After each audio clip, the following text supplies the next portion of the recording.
dia, Brasil. Bom dia, Faria Lima. Estamos começando mais um pré-marketing aqui no canal da BMC. Eu sou Marco Prado e a gente está aqui todo dia de segunda-feira, a partir de sexta a segunda, de segunda a sexta, ó, tô até enrolado aqui, a partir das 8h30 da manhã. Hoje atrasou um pouquinho, mas vamos que vamos no mercado aí, muita coisa pra gente falar, né? Banco Central aí lá fora manteve 0,25, aqui, o alta de 0,25 manteve, não, lá fora uma alta de 0,25. Aqui manteve 13,75, a picanha continua o mesmo preço, mas como os dois apresentadores que estão comigo na manhã são ricos, o pobre que lute. Boixá e Guga, bom dia, olha os caras aí, ó. Fica falando essas coisas pra você ver. Deus castiga. Eu vou te mandar meus boletos, pra pagar pra tu ver se é de verdade isso. Ai. Oh, e a receita também, vamos trocar. Ó, vamos trocar de posição. Depois eu vou dar bom dia pro pessoal. Gente, a gente começou um pouquinho atrasado. Depois eu dou bom dia para todo mundo aqui que tá chegando. Vamos chegando, se ajeitando aí na sua trade station, no carro, em casa, no trabalho, onde você estiver aí para acompanhar as notícias de mercado financeiro. Cara, eu não tô entendendo mais o que tá acontecendo nesse mercado não. Edu, me explica aí, cara, porque eu fiquei perdido ontem. 3 horas, 0,25, foi bom pra bolsa, subiu. Daqui a pouco o cara começou a falar, não, veja bem, mas a inflação tá alta, começaram a ficar pessimista e a bolsa despencou e aquela volatilidade insana. Pra onde vai isso? Acho que no final das contas ontem veio o que era esperado, 0,25 de tarde e 0 à noite, né? Só o tom dos comunicados foi muito forte, né? O do Copom achei bem puxado. Se você olhar com calma, o mercado cria uma expectativa em cima de uma coisa que não existe, isso é verdade, né? Os últimos números de inflação vieram mais fortes, né? As revisões de inflação para cima, os núcleos estão girando mais acima no Brasil, estou falando Brasil, né? Os núcleos estão girando acima, a gente não tem nenhuma previsibilidade. Qual é a regra fiscal vigente no Brasil hoje? Não existe, né? Então, a gente cria uma expectativa de que vai acontecer alguma coisa, né, que o mercado vai cair, talvez porque o juro realmente está muito alto, eu já falei isso aqui várias vezes, eu acho que realmente está muito alto o juro, né, mas para o cara começar a cortar o juro, é um movimento, ele não pode começar a cortar e depois subir de novo, vocês concordam comigo? Então, para ele cortar, Sim. Ele tem que ter certeza absoluta de que o negócio está encaminhado, né, e a gente não tem essa certeza. Eu comentei aqui ontem no programa, né? Eu acho que falta senso de urgência para o governo atual, né? Tem uma crise lá fora sendo incubada, bancária, enfim, recessão. Aí, né, a regra boa, o teto de gasto não é uma regra boa. O teto de gasto é uma regra sensacional, é bom para qualquer governo, né? Só que os políticos não cabem dentro da regra do teto de gasto porque eles querem gastar muito, pô.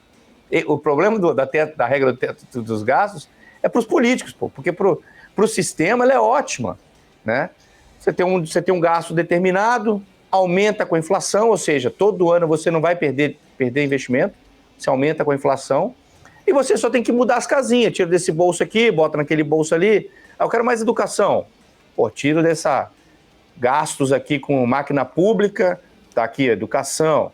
Quero saúde. Poxa, então beleza, vamos diminuir aqui, reforma da Previdência, tira um pouquinho da Previdência, tem mais na saúde aqui. A regra é fantástica, né? Só que, para o sistema político a regra é muito ruim porque eles querem gastar isso, né? Não tem outra palavra para... Eles querem gastar desenfreadamente, sem regras, né? E aí ficam tentando inventar alguma coisa para botar no lugar, né? Então, acho que foi ruim, o comunicado foi bem ruim, né? Em nenhum momento ele fala em cortar juros, pelo contrário, né? No comunicado ele fala que não... né?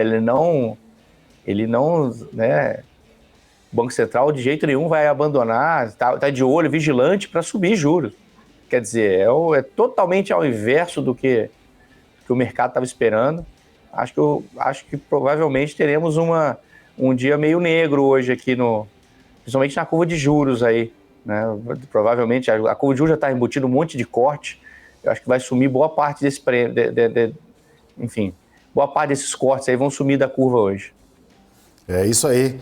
Justamente complementando a fala do Boixá, ontem 0,25 nos Estados Unidos, embora um discurso meio confuso do Powell, né? Uma hora vai estar bom, uma hora vai estar ruim, enfim, acho que ao contrário do Powell aqui foi firme, né? Aqui Roberto Campos Neto, presidente do Banco Central, foi macho, digando em português aí, não ligou lá não para que o governo, que o pessoal tem pedido para cortar juros, disse, olha, a gente vai manter e se tiver que aumentar, vai aumentar mais, tá mais para subir do que para cair. E aí a gente vai ter um ajuste hoje nessa curva de juros, porque o corte já estava embutido, como o próprio Boechat já disse. Mas eu vou agora passar essa bucha pro Guga. Hoje o índice perde 100 mil pontos ou não, Guga? Cara, calma aí.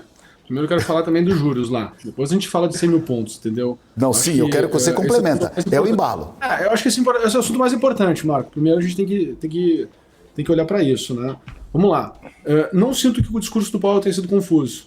Na verdade, eu acho que ele não tinha um discurso porque, na verdade, ele acabou tendo que criar um novo discurso, visto os eventos que aconteceram nas últimas semanas. A minha leitura, e eu falei isso ontem, a minha leitura é clara. Se não tivéssemos tido as quebras dos bancos nessas últimas 2 semanas, qual teria sido a decisão de alta de juros nos Estados Unidos? Essa é uma pergunta que tem que se fazer. Qual seria a decisão? Meio. Perfeito. Era meio. Se a decisão teria sido meio, a política monetária, ela serve, ali, vamos assim entender, ela serve para ajustar e combater o tema da inflação. Só veio 0,25 e as expectativas do mercado ficaram em cima de 0,25 em função do quê? Da quebra dos bancos.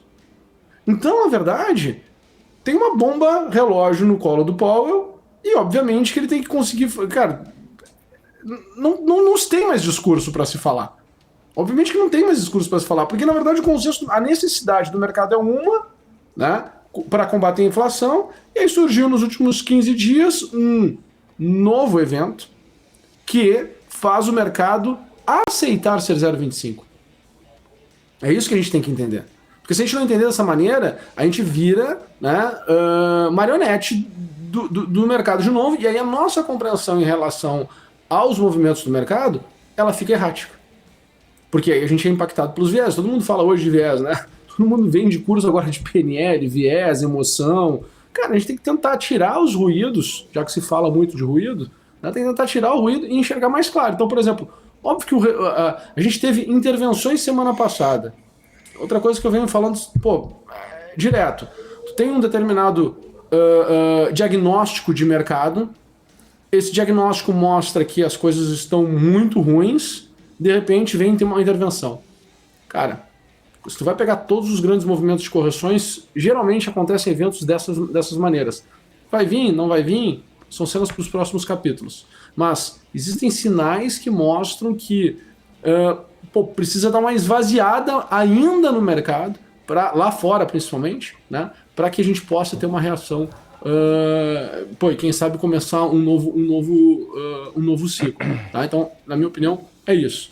Já olhando para o Brasil, né, o que aconteceu aqui, a decisão de Brasil, né, eu acho que o discurso ontem, né, pós-Copom, ele foi um discurso assim, ó, gente, o Banco Central brasileiro é independente. Não adianta fazer manifestação na Paulista, não adianta o partido do atual presidente se posicionar e querer e colocar uma parcela da população contra o Banco Central. Não, cara, se tiver que continuar aumentando o juro, porque no resto do mundo está aumentando juros, as coisas vão acontecer dessa maneira. O Banco Central é independente, pelo menos por enquanto. Eu acho que essa é a leitura que a gente tem que ter. Tá? A partir de aí, tudo bem, perdeu 100 mil pontos ou não perdeu 100 mil pontos, que era a pergunta, aí já vai para já é outros 500, né? Me parece que está tudo indicando que a gente vai, sim, perder aí os 100 mil pontos, né? Fui um pouco intenso, Marco Prado, mas eu queria falar. Pô, estava me preparando para falar hoje, tu não ia deixar eu falar sobre isso. Aí tu queria me quebrar, né? Imagina. Não, mas na verdade é o seguinte, a abertura dos 100 mil pontos foi justamente para o complemento aí da sua opinião em relação aos juros, né? Tá certíssimo, Guga, fica tranquilo. Aqui a gente tá em casa. Cara, os 100 mil pontos não sei, cara. Não sei, assim, eu achava que já perdia ontem, tá? Ontem ali às 4 horas da tarde, quando o negócio começou a subir, e ele deu uma primeira embicada, né? Subiu que nem um foguete e voltou que nem um foguete, né? E aí veio, quando começou a embicar o mercado para baixo, eu já vi essa novela. né, vem com força, né, vai rasgar, vai limpar todo mundo que entrou na euforia ali logo depois com o 0,25, né, pô, tem que tomar cuidado. Lá fora fechou muito estranho. A sugestão ontem de manhã, né, na pre-market de compra de put de S&P, eu acho que pô, tem espaço aí para ter sido uma visão assim, pô, interessante, né? Até porque tu fica com o risco mega limitado, né? Então, continuo com o mesmo cenário, tá? Continuo com o mesmo cenário. E ainda acredito que, vindo para baixo, acho que a primeira parada seria em 97, ali em 98 mil pontos, por aí do Ibovespa. Você que está conectado com a gente no chat aí, não está dando para ler porque o assunto hoje está bastante intenso, muita coisa para a gente passar para vocês, mas ó, daqui a pouco a gente vai conectar no chat aí porque você é a peça principal do programa. Pergunta que eu vou fazer para o Edu, mas eu também quero que o Guga fale a percepção. Você sabe que eu estava conversando com um amigo meu de mercado ontem, o Edu, e a gente estava falando justamente o seguinte, que vai agora gerar um mal-estar danado entre a equipe econômica, o Banco Central e o governo, né? E assim, ele falou, cara, pode até ser, lógico que não dá para falar que o Roberto Campos Neto vai pedir demissão, tudo, mas ele vai tomar pancada e agora o mal-estar vai tomar conta do mercado. Ele falou, olha, eu tô achando que esse dólar agora vai começar a subir porque essa tensão aí entre pressão de Banco Central, do governo com o Banco Central, vai ficar pior, o clima vai ficar muito hostil e a gente não sabe o que vem por aí. O que você pensa em relação a isso? Depois eu queria que o Guga desse a percepção dele em relação a uma possível saída do Roberto Campos Neto se começar a tomar muita pancada. Cara, tô entalado aqui. Eu achei ontem, não sei se vocês viram ontem, eu assisti ao vivo ontem o Haddad falando. Cara, o Haddad tem me surpreendido muito, sabia? Ontem ele falando parecia um Malan falando. Muito tranquilo, muito sereno, o tom é preocupante da ata, estamos trabalhando, vou levar ao Banco Central, né, as minhas considerações, porque não tem como brigar com o Banco Central. O que a Glaze pode fazer? Ela vai ficar xingando, né? Ela foi xingar ontem lá também no Twitter. Não tem o que falar, o cara tem mandato, ele vai ficar lá 2 anos. Ou você senta e trabalha com esse cara, e tem a questão de ser 2 visões de mundo diferentes, né? O cara não é dito progressista, né? Ele não é petista, o Roberto Campos Neto, ele não é. Então, são 2 visões de mundo diferentes. O cara é um cara ortodoxo, vai seguir o livro ali, o livro dos presidentes do Banco Central, ele vai seguir o capítulo a capítulo ali, vai seguir capítulo a capítulo, parágrafo a parágrafo, e o governo quer fazer alguma coisa diferente disso, que eu acho que ele não vai topar.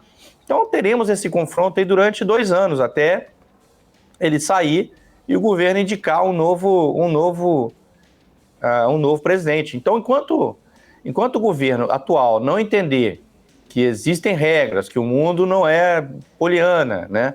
Que a gente tem que ter regra fiscal, que a gente tem que ter responsabilidade. Essa semana, o nosso presidente da República deu uma entrevista falando que na casa ele aprendeu a lidar com o dinheiro com a mãe dele, que a mãe dele separava o dinheiro da conta de luz, não sei o quê, da conta do pão, sabe? Umas coisas que não é institucional. O Brasil tem que ter regras institucionais. O país, todo o país, mas o Brasil especificamente, tem que ter uma regra, que todo mundo saiba a regra do jogo.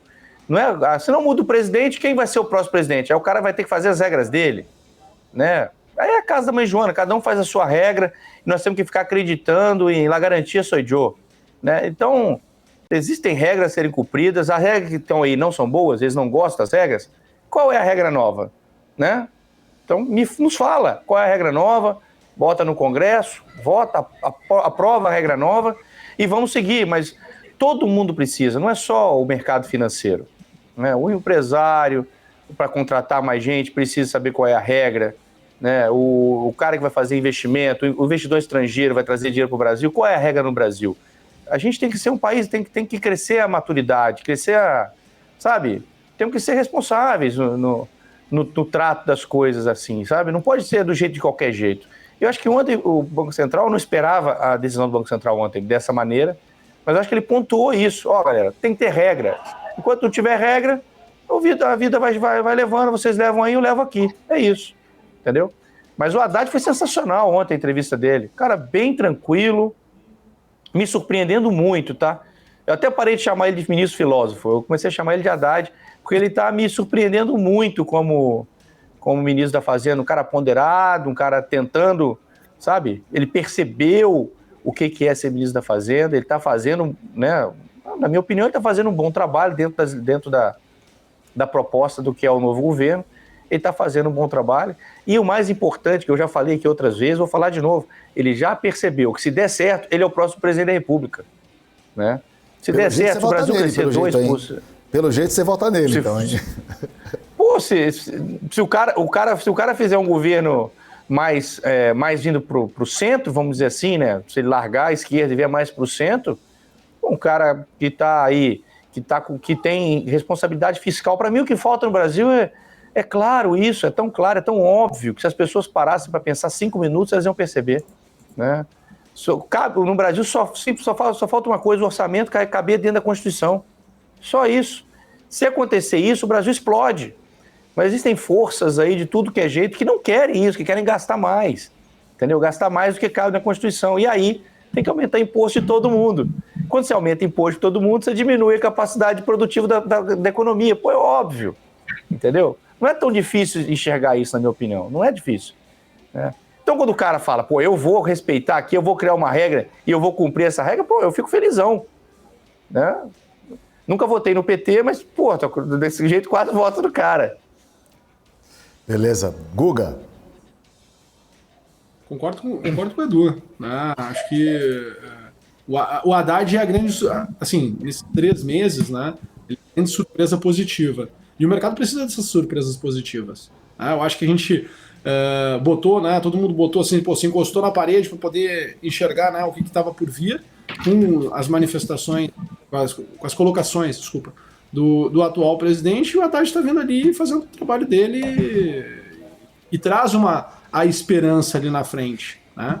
Mas imaginar assim que, pô, o Roberto Campos Neto vai ceder, né? Começar a apostar hoje, né? Olhando isso, né? Que uma saída, uma troca já do presidente do Banco Central, eu acho um pouco ainda muito fugaz, né? Eu acho que ainda muito, meio que muito distante, eu acho, de uma realidade agora, né? E a gente precisa do Banco Central forte. Eu acho que isso também é algo que vai deixar a nossa estrutura, né? E o olhar, e o cenário positivo ali para frente mais vivo. A gente vem conversando aí sobre esses últimos dias, falando sobre janelas de oportunidade para o mercado, né? Eu venho levantando aqui a bandeira de que, puxa, ó, eu sinto que ainda tem mais um degrau para baixo o mercado, né, mas que eu tenho que estar já com a cabeça para essa janela de oportunidade. E aí esses posicionamentos, né, Haddad, Roberto Campos Neto, né, criar regras, respeitar regras, traz essa expectativa futura positiva, né,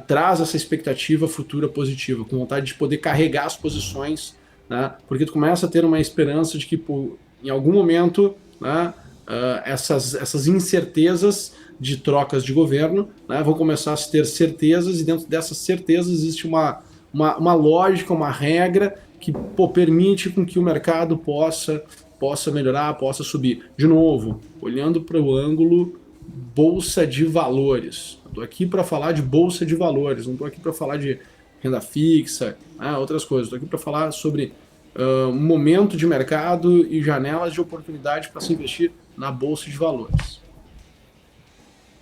Ô Guga, mas assim, você acha que talvez que a gente vai estar, o atual governo aí algumas pessoas, acho que no modo geral todos, vão combater muito, vão pegar no pé do presidente do Banco Central. Você acha que esse mal-estar aí pode trazer um movimento mais negativo no nosso mercado, no modo geral? Uma pressão no câmbio, uma queda na bolsa? Como você enxerga esse mal-estar em específico? Olhando para esse mal-estar específico, eu acho que essa pressão ela tende a ser muito ruído, até que de fato tu troque o presidente, né? Até lá, pô, é ruído. E o discurso que ele colocou, que é o último discurso colocado, né, na mesa, que foi o de ontem, pô, não está cedendo para o que o governo está falando. Então é muito no início olhar por esse ângulo, né? Agora, que o mercado está numa janela de correção, que lá fora, né, eu acho que tem espaço para poder ter uma correção e trazer a nossa bolsa para um patamar mais abaixo, isso tem. né? Se lá fora se está falando em continuar a elevar juros, naturalmente, né, também se tem aí um fluxo positivo, né, em relação ao dólar. Né? Então a gente tem que ir medindo, tem que ir olhando. Né? Acho que aquele cenário nosso, como eu tinha falado no início da semana, né, do dólar, não, no final da semana passada, do dólar poder correr rapidamente, né, já para o patamar de 5,50 alto, né, para cima de 5,50, eu acho que isso perdeu o momento, né, a gente perdeu o momento de curto prazo, então o mercado ele fica mais, né, tende a ficar mais travado esse câmbio agora na próxima semana, nas próximas semanas. E aí depois a gente vai ver, né, se o cenário volta, e aí também quando esse cenário tiver espaço para voltar, nós também vamos estar com um contexto evoluído, né? Esse contexto nosso aqui em relação né, aos políticos e Banco Central, né, em relação ao posicionamento da Haddad, em relação a regras, nível de preço de bolsa, tudo isso já vai ter mudado também. E aí vai ficar mais claro, né, o que é que pode se fazer. Tá? Mas assim, eu acho que eu apostar na alta do dólar porque os políticos vão estar mordendo os calcanhares do Banco Central, pô, acho que é um pouco... Não sei, né? Pelo menos na minha cabeça aqui, na minha percepção, não faz muito sentido. Tá? Na minha, tá? Posso estar totalmente errado. Né? Mas na minha cabeça não encaixou essa lógica. Eu gostaria da gente ter um papo de boteco e aprofundar isso. Falar mais, ficar ali uma hora ali, daqui a pouco... É que o Banco Central são duas coisas, Marco e Guga, só fazendo uma parte final. O Banco Central, o estresse são dois.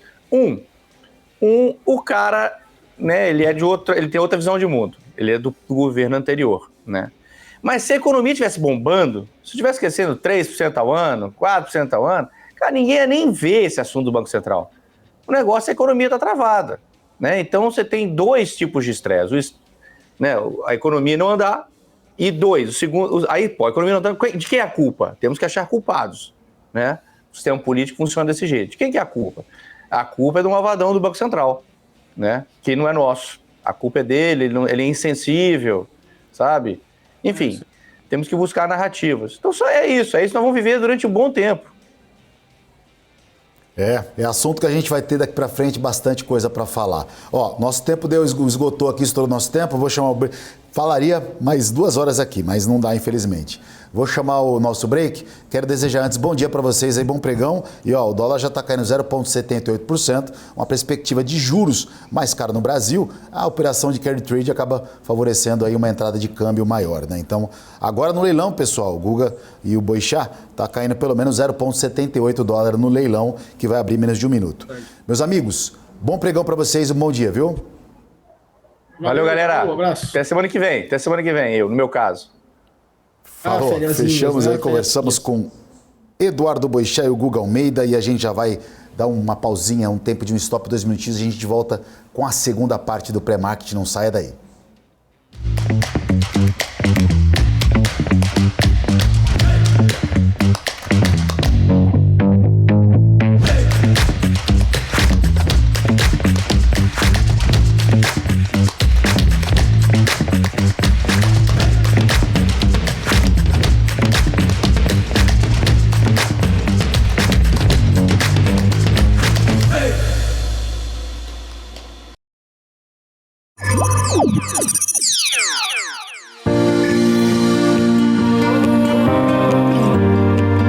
Nosso ambiente de negociação atende às boas práticas de melhor execução, Best Execution, e TCF, Treat Your Customers Fairly, e vários outros requisitos dos mais exigentes órgãos reguladores financeiros, como a FCA no Reino Unido, a CSSF aqui em Luxemburgo, a CB nas Bahamas e a CVM no Brasil.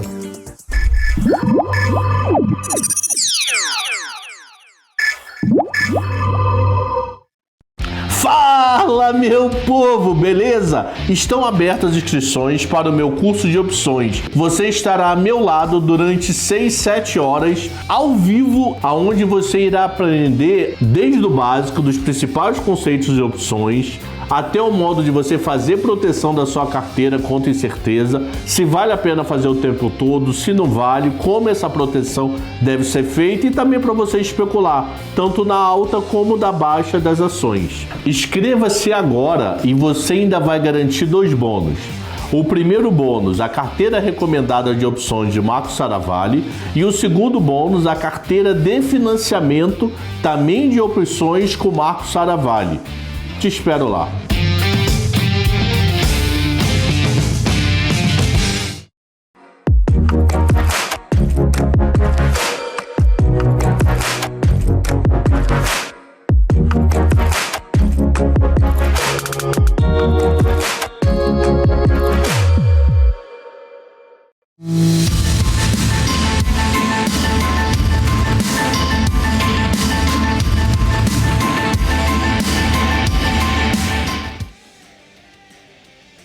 Muito bem, ó, me pegaram operando aqui, muito bem. Estamos de volta com o pré-market aqui na segunda parte. Bolsa já abriu, vamos ver aqui a cotação quanto tá. Deixa eu ver aqui, ó. Deixa eu arrastar isso aqui. Vamos ver o dólar e o índice. Olha, o dólar uma queda de 0,70% e o índice futuro uma queda de 0,04%. Lembrando que lá fora as bolsas operam de forma mista. As bolsas americanas, a matriz do mundo, opera em alta, mas a Europa opera em queda, né? Mercado se equalizando após a decisão aí dos juros lá nos Estados Unidos, aqui no Brasil, muita coisa para a gente falar nessa segunda parte, então continua aqui com a gente conectado, porque hoje eu vou chamar logo de cara Ettore Sanches, economista da Ativa Investimentos. Ettore, bom dia, tudo bom, meu amigo? Bom dia, Kim. Só alegria, meu amigo. Como tá? Sempre bom. Faz tempo que você não vem aqui, tá sumido, né? Você ficou importante aí, eu sei que agora você tá só dando palestras, essas coisas aí, então, né? Mas que bom ter aqui, aceitar o convite para tá, é sempre muito bom. Pô, a pergunta que eu vou fazer para você é a pergunta que o povo, que os nossos internautas aqui, as pessoas estão acompanhando aqui, querem saber o que vai acontecer daqui para frente, porque pelo menos parece que lá foi menos conturbado que aqui, porque aqui foi um negócio tenso, né? Então, aqui as coisas elas estão confusas, principalmente porque o pessoal está atribuindo o nome política monetária e está se associando muito mais ao política do que ao monetária, né? Lá fora, nós tivemos um mercadinho mais dove, um Fed marginalmente mais dove, mostrando uma sensibilidade maior aos problemas pontuais de liquidez em grandes bancos. Aqui no Brasil, a gente tem um problema inflacionário, tem um regime de meta de inflação, e a autoridade monetária mostrou-se avessa a isso, não tem como fugir disso, né, em aspectos técnicos. Nos aspectos que vão para o político e tudo mais, aí a gente começa a transversar, né? Mas como o comentarista anterior disse, não só os dois falaram, falaram a respeito da condução da política em si e de atribuição da culpa para o crescimento econômico não tão expressivo, né? De fato, você vai ter um crescimento ruim, né? E aqui no Brasil, e o juro tem responsabilidade nisso, mas não quer dizer que o Banco Central é o vilão do Brasil que não quer que o país cresça, né? Mas eu vou deixar aí, vamos para as perguntas, porque senão eu começo a falar aqui e eu não paro mais. Manda bala aqui. O que você está querendo pontualmente saber? Na verdade é o seguinte, vamos lá, primeiro, né? Acho que vamos falar. Eu vou chamar já logo de cara também, porque com a gente sempre participa aqui o Alex André, que já está aqui comigo aqui, né, Alex? Tudo bem? Isso aí, tudo bom? Bom dia. Agora só tô cercado de economista aqui, bicho. Eu não posso gaguejar. Olha a minha responsabilidade, pessoal. Olha a responsabilidade. Estou com duas férias aqui. Qualquer besteira que eu falo, os caras me engolem. Entendeu? Então, é difícil para um senhor da minha idade. Mas vamos lá. Vou começar com o Ettore primeiro, que é convidado, Alex. Depois eu passo para você. Ettore, é o seguinte, ó. Vamos falar o seguinte. O Banco Central brasileiro estava sendo pressionado pela uma diminuição dos juros pelo governo. Vamos diminuir, está muito caro, os discursos. E até mesmo ele disse que, olha, a gente está aqui, o nosso papel é ajudar. Aí, de repente, ontem ele solta o comunicado, fala, a gente vai manter e se bobear, a gente vai aumentar. Primeiro é o seguinte, ajuste da curva dos juros, né, que a gente deve ter, porque já estava descontado no mercado um possível desconto. A gente está vendo agora o dólar, por exemplo, que está caindo 0,60% nesse momento, uma possibilidade de um juros mais caro, aquele carry trade, né, aquele dinheiro de dólar entrando, aquele dinheiro ruim, né, que vem meramente especulativo. Então, eu queria que você falasse para nós qual é a sua visão em relação, primeiro, a esse ajuste do mercado em relação aos juros. O mercado ele começou a incutir, ele colocar alguns cortes na curva, né? Já tão em breve, né? Na próxima reunião, se não me engano, ontem tinha 10 pontos, depois 2 reuniões à frente já tinha corte de 25, 30, e assim ia ao longo do ano todo, né? De fato, a pressão política que estava sendo exercida era grande, mas o Banco Central ele é um órgão técnico, né? Ele segue ali uma regra de Taylor, ele tem a sua função reação. E a hora que você faz as expectativas de inflação disparando, a expectativa condicional da autoridade muito para cima, no cenário alternativo, que a Selic fica parada em 13,75 até dezembro de 24, você tem a convergência, a simples convergência, ou seja, é necessário que você fique em 13,75 até o final do ano. Na verdade, o que a gente projeta aqui na casa, de olho nos nossos modelos ali, é que a Selic ela vai começar o processo de afrouxamento monetário apenas a partir de abril de 2024. Não coincidentemente, abril de 24 é quando a Selic começa a olhar exclusivamente 2025. É a autoridade fazendo o papel de controle de estabilidade de preços, usando a sua principal ferramenta, a Selic, né? Então, assim, a gente não pode inverter a causalidade, e é muitos dos ataques aqui no Brasil, políticos principalmente, eles vão nessa linha. Eles falam, olha, a taxa alta de juros vai desacelerar a atividade. É verdade, tal qual, infelizmente, um tratamento de doença grave, como um câncer, gera enjoo, gera náusea, gera queda de pressão, mas o BC está combatendo o câncer, que é a inflação. O Brasil sofre há muitos anos com inflação e não podemos desgarrar disso. É o pior, é o mais severo dos indicadores que bate nos paupérrimos. Então, socialmente, o Banco Central faz uma política muito boa no sentido de vamos controlar os preços. Mas olha, o desemprego vai se ampliar. Sim, o desemprego formal ele pode vir a se ampliar, mas as pessoas, nós temos programas de sustentação da sociedade, o Bolsa Família está aí para isso, nós temos outros programas de trabalho alternativo, nós temos mecanismos de escapatória. Contra a inflação você não tem escapatória, é você chegar no mercado e você ter que pagar mais pela sua subsistência. Ou seja, a pessoa que é paupérrima, que não tem uma possibilidade de fazer uma proteção de inflação, não tem possibilidade de qualquer outra coisa, vai sofrer fortemente os efeitos disso.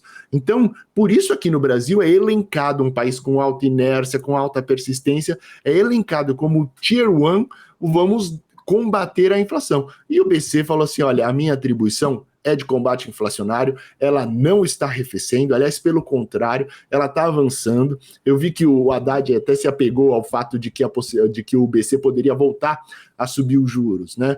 Não teve uma alteração na comunicação nesse aspecto, foi apenas mantido. Por quê? Porque o cenário base mostra que não há convergência da inflação para a meta, mostra que os serviços têm uma inflação persistente. Então, assim, olha quantas coisas ruins que a inflação aqui no Brasil vem causando. E isso se dá, e esse controle da inflação se dá através da atividade. Infelizmente não tem jeito. Se tiver, como o próprio BC pontuou, um efeito sobremaneira do crédito que venha a mostrar uma queda na inflação, o BC vai começar a cair os juros. Aliás, eu já queria pontuar que não se trata de uma pastelaria, né? O pessoal está achando que o BC é pastel. Você entrega um arcabouço fiscal, você entrega um projeto de arcabouço fiscal e aí o BC já começa a cortar os juros. Não é assim, nunca foi assim. Na reforma da Previdência não foi assim. Você vai entregar um projeto de jacaré, vai sair um projeto de capivara lá do Congresso. Então a autoridade ela precisa esperar para incluir isso em seus modelos, e as expectativas de inflação, se não reagirem ao arcabouço fiscal, à reforma tributária, aos projetos em si, não tem como a autoridade fazer um afrouxamento monetário. Então, eu tenho brincado que não é pastelaria. Me dá um pastel de frango, sai um pastel de frango. Me dá um pastel de queda de juros, sai um pastel de queda de juros.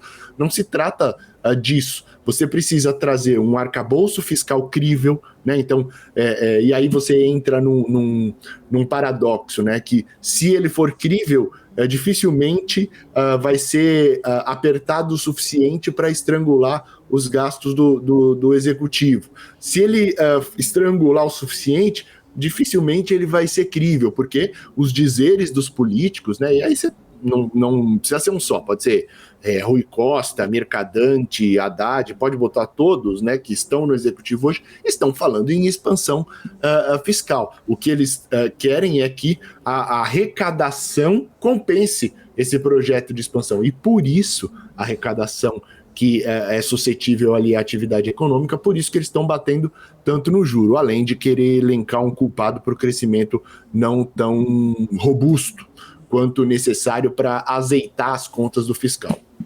Perfeito. Eu não consegui ler muito o chat hoje, pessoal. Até peço desculpa para vocês, porque o assunto foi intenso, os convidados são muito bons e a gente tem que explorar ao máximo.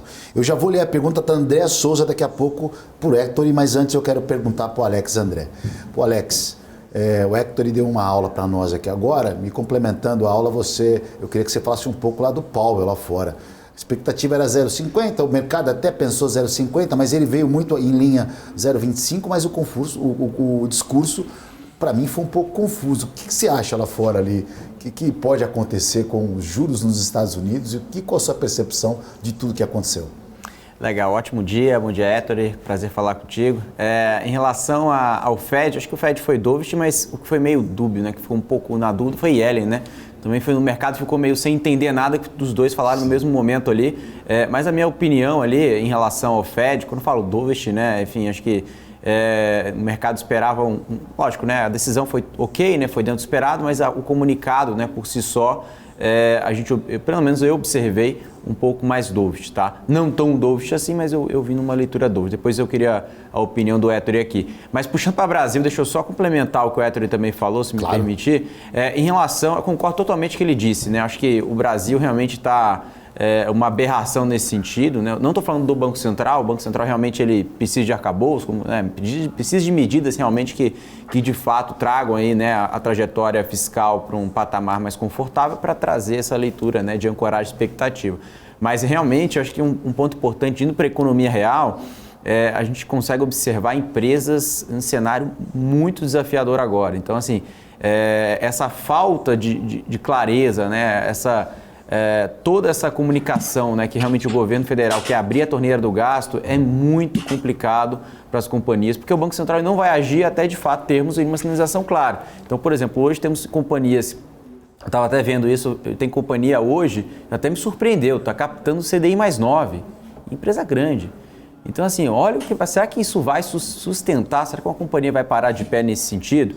É uma provocação que eu faço, né? Imagina as pequenas e médias empresas, né, que fomentam o emprego, né, que fomentam o crescimento do país, né? Então, acho que a grande provocação fica nesse sentido, né? Muita gente coloca a culpa no Banco Central, né? Porque, né, você vê aí o crédito, né? Dados do Serasa saíram agora de fevereiro, né? Que o crédito vem caindo 10%, lógico, né? Os bancos estão mais seletivos, né? As pessoas estão inadimplentes, recorde no Brasil, como que vai ter demanda de crédito com juros mais, lá em cima? Então corta o crédito, corta os juros, né? Para ter acesso ao crédito e vamos fazer os bancos, né? BNDES, enfim, os bancos começarem a gerar crédito para as empresas menores, enfim, para fomentar o mercado. Não é bem assim, né? Não é assim que funciona, né? E a gente sabe a receita do passado como foi. Então parece que a fotografia do que deve ser nos próximos meses deve ser bem, bem complicada, né? Se o governo não mudar.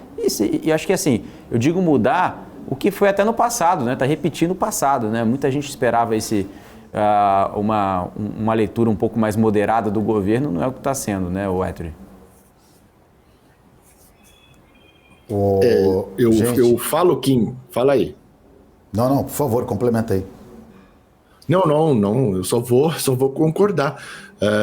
De fato, muita gente chegou a falar que o Lula 1 iria voltar e iniciou o Dilma 3, né? Com o BNDES tomando... Exatamente. Essa foi boa, essa eu vou colar. Dá um Ctrl-C e Ctrl-V nessa fala aí. O Lula 1 à vontade, não precisa... não precisa nem citar, nem precisa nem me citar, pode falar como o seu mesmo. No final das contas, o BNDES tomando espaço, o executivo, e aí os gastos do governo se expandindo, você não tem como fazer um corte de juro. Então, assim, eu só tendo a concordar, não, precisa de um saneamento, e não adianta inverter a causalidade, né? Ah, não, como é que eu vou fazer um fiscal bom, como o próprio Haddad disse na Globo News, como é que eu vou fazer um fiscal bom se o monetário não ajuda? Não inverta a causa, não se trata de algo nesse sentido. Fica jogando pro outro, né? O fiscal que ele precisa ser azeitado para que você possa ver uma convergência, porque a prioridade, exatamente, a prioridade é a inflação. Nós vivemos num Brasil com um histórico inflacionário gigantesco, né? Então, enfim. Vamos lá, Kim, desculpa, não queria me estender. Na verdade, não, tranquilo. Na verdade, eu até falar para quem está assistindo, sintonizou agora, a gente está falando com o Héctor Sanches, economista da Ativa Investimentos, o Alex André também aqui, economista, analista de investimentos. A Bolsa, agora nesse momento, a Bolsa Brasileira sobe 0,19, o dólar cai 0,31 e um conteúdo de qualidade e apresentador bonito, você só tem aqui no pré-market na BMC, isso é sem dúvida nenhuma. Só com qualidade, com apresentador bonito. O seguinte, eu queria uma pergunta agora que a Andréia Souza está fazendo. Héctor, e por gentileza, como é definida a meta? Maravilhoso. Primeiro, né, a meta ela é para um horizonte que não afete o horizonte relevante da inflação, ok? Aí vamos falar, então o que eu quero dizer? A gente vai falar de meta para 2028 e não para 2024, 2025, 2026, porque isso pode vir a afetar a conjuntura atual. Lá para 2028, que deveria ser esse o debate, a gente coloca um cenário de steady state, vamos colocar dessa maneira. E aí as pessoas, os países acabam se comparando dentro das suas institucionalidades e fazem uma definição a respeito dessa meta de inflação. E imagino que ela esteja falando da meta de inflação, não da meta Selic, né? Espero que sim. Sim, acredito que sim. Acredito que sim. Tá. E aí, para e passo com outros países, você acaba definindo a meta de inflação. Ou seja, o que eu quero dizer? Você não tem a incursão da política monetária dentro da definição de meta de inflação. Por quê? Porque dentro do regime monetário, quando você faz a definição da meta de inflação em um banco central que tem credibilidade, você tem a plena convergência.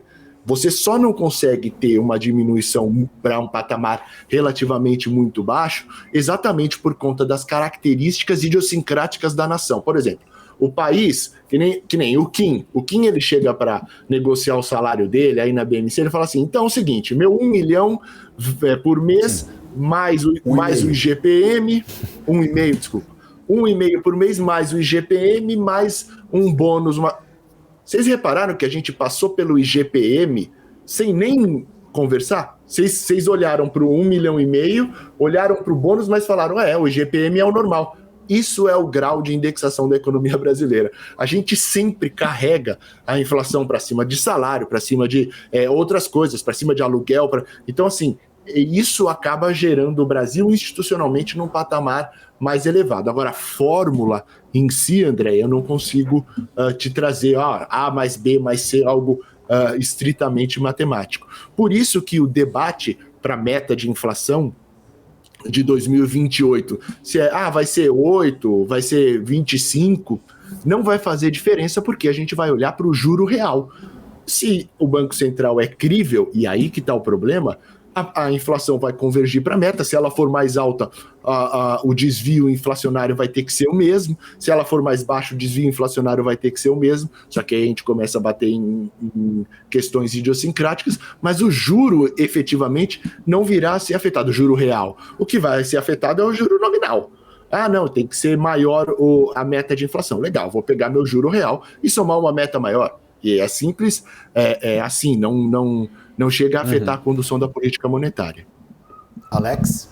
Acho que a provocação, eu estou indo mais para a economia real hoje, falando aqui no meu discurso aqui, mas quem mais sofre com isso é a população mais pobre, né? Exatamente o que você falou, ou seja, se a gente está vendo essa questão de um impacto inflacionário muito grande, né? Isso, consequentemente, você pegar, né, os ciclos de altas de inflação, né, ao longo da história, economias emergentes, a gente sabe que aumenta a desigualdade ainda mais. Então, todo esse discurso que o governo quer fazer de aumentar os gastos, gasto, né, na verdade é um investimento, né, aquela fala famosa do Lula aí que falou recentemente em relação, né, à saúde, educação, habitação, setores que ele possivelmente, aí muita gente fala se vai sair do arcabouço, se não vai sair do arcabouço. Para mim, esse arcabouço já está furado já, Ettore, mas enfim, essa questão gera muito mais, né, uma discrepância social muito maior do que a própria proposta do governo, né, porque realmente o que ele quer trazer é uma discrepância maior em relação às classes sociais, né, isso prejudica muito mais o pobre, né? Hoje a gente já está vendo isso, né? Ou seja, olha o crédito, olha a inadimplência, né? E ele bota a culpa no Banco Central para trazer o Banco Central os juros mais baixos na canetada, aí os juros longos sobem e a história você sabe como funciona, né, Ettore? Eu queria fazer uma provocação a vocês dois, se o Kim me permitir, porque ele sabe que eu sou provocador historicamente, né? Por favor. O 13,75, eu tenho conversado com as pessoas e eu falo que o 13,75 é uma taxa que é considerada alta no Brasil, mas as pessoas desconsideram toda a estrutura brasileira. Elas pegam países cujo juro é muito mais baixo por estrutura diferencial. E aí a provocação é o seguinte: 13,75 na Argentina é estimulativo ou é restritivo? Kim e Alex? 3,75 de juros na Argentina? 13,75 nominal. Para mim é estimulativo. Para mim, 13,75 né? Na Argentina é mais um título mundial, viu? Porque é quase impossível, cara. É muito estimulativo, então a gente não pode desconsiderar as características do país, né? E o Brasil, ele tem um juro neutro mais elevado, aquele juro de equilíbrio é mais elevado. Sim. O juro de equilíbrio na Argentina é 1 trilhão, né? Ou seja, 13% é muito estimulativo. Então você atacar o 13,75... É como os Estados Unidos, que é muito baixo, né? Exato. Se você coloca um 13,75 nos Estados Unidos, o mundo inteiro quebra. O mundo inteiro quebra, exato. Então, assim, a gente tem que comparar essa taxa com a nossa taxa de equilíbrio, que hoje, diga-se de passagem, está em 8% e subindo. Por quê? Exatamente porque nós estamos expulsando a iniciativa privada com gastos governamentais, participação do BNDES, instrumentalização de empresas públicas, bancos públicos, e a perspectiva só piora, ou seja, o tanto de restrição que o Brasil está impondo à economia, que o Banco Central está impondo à sua economia, está diminuindo sem que a taxa Selic se reduza. Durma com esse barulho. Boa. Bom, olha, gente, eu queria agradecer demais a participação aqui do nosso economista e pianista Ettore Sanches. Evidentemente. Eu tô vendo o piano aí atrás, né? Eu tô vendo o piano aí atrás, então, economista e pianista, ó. Cara, não é brincadeira não, viu? Brincadeira, esse é um galã. E também ao Alex André, que tá todo dia com a gente aqui, passando a sua opinião. Cara, obrigado. Você precisa voltar mais vezes aqui, Ettore, tá bom? Você ficou com um papo de que ia no presencial, que eu ia aí, não sei o que. Só história triste. É só história triste. Só história triste, mas é sempre bom ter você aqui, online, ao vivo, a cores, qualquer jeito, tá? Alex, obrigado pela participação. Ettore, obrigado. Obrigado, um bom dia para vocês, um bom pregão, tá? Obrigado, bom dia, tchau, tchau. Um abraço, tchau, tchau. Vamos lá, pessoal, vamos lá, olha só, hein? O Andréa Souza, sua pergunta foi respondida, você entendeu aí? Desculpa aos demais participantes, que hoje foi puxado, né? Hoje a gente falou de muita coisa aí com os resultados dos juros aqui no Brasil, lá nos Estados Unidos, e o mercado, né, acabou repercutindo, a gente acabou dando um foco muito mais para os convidados trazerem a opinião, já que a gente está trazendo tem tanta gente boa aqui para compartilhar com vocês aí todo esse conhecimento, essa perspectiva de mercado. Então hoje a gente acabou dando bastante foco nessas leituras aí pessoais desses profissionais. A bolsa sobe 0,36, perdão, é isso mesmo. A bolsa sobe 0,36% agora, nosso índice futuro, e o dólar cai apenas 0,19%. O dólar recuperou bastante a queda ali, chegou a ameaçar romper os 5.200 ali, alguma coisa próximo disso, mas não teve força não, sobe um pouquinho, o dólar praticamente trabalhando no 0 a 0. A agenda de hoje, deixa eu só passar a agenda rápida aqui. Imagina, André, depois a gente manda o Pix, hein? Depois eu passo o Pix aí, hein? Ó, saiu decisão de juros na Inglaterra, mantendo 4,25. Esse número saiu agora 9 horas da manhã. E a gente tem vendas de casas, é isso, nos Estados Unidos? Deixa eu ver aqui, ó, que é o número importante do dia. Deixa eu arrastar para riba. Vendas de casas, 11 horas, horário de Brasília. E esse indicador você vai ficar sabendo ao vivo e a cores aqui na BMC, acompanhando a transmissão com a Paula Moraes e com o Felipe Nascimento, que já estão aqui preparados para apresentar a sequência do BMC News. Eu volto amanhã. Quero agradecer a audiência de todos. Um beijo, bom pregão. Valeu!